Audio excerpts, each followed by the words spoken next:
பெரியவர்களை என்றைக்கும் பிழையாமல் இருக்க வேண்டும், அவர்களை போற்றி பாதுகாக்க வேண்டும்.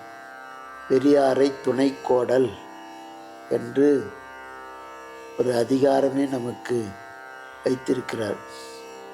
பணியுமாம் என்றும் பெருமை என்று வள்ளுவ பேராசான் காட்டுகின்றார்.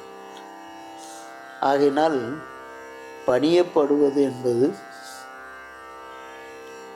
ஒருவருக்கு மிக உயர்ந்த தகுதியை கொடுக்கும்.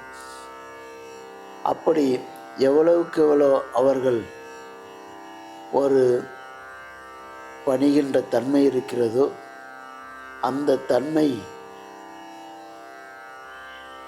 அது அவர்களுக்கு ஒரு நல்ல வளர்ச்சியை கொடுக்கும். அப்படி இல்லாவிட்டால் அவர்கள் எப்படி இருப்பார்கள் என்று சொன்னால்,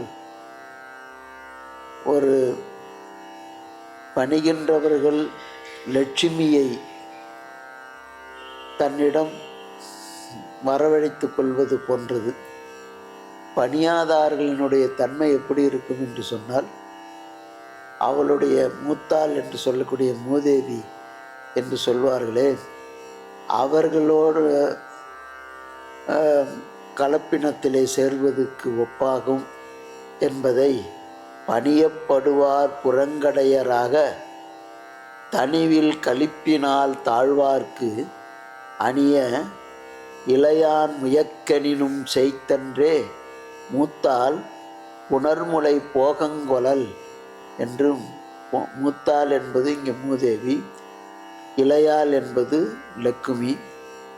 இந்த நெறியை குமரகுருபரர் சாமிகள் நீதிநெறி விளக்கத்திலே பணியுமாம் என்றும் பெருமையை இந்த காட்டின் மூலமாக எடுத்து காட்டுகின்றார்.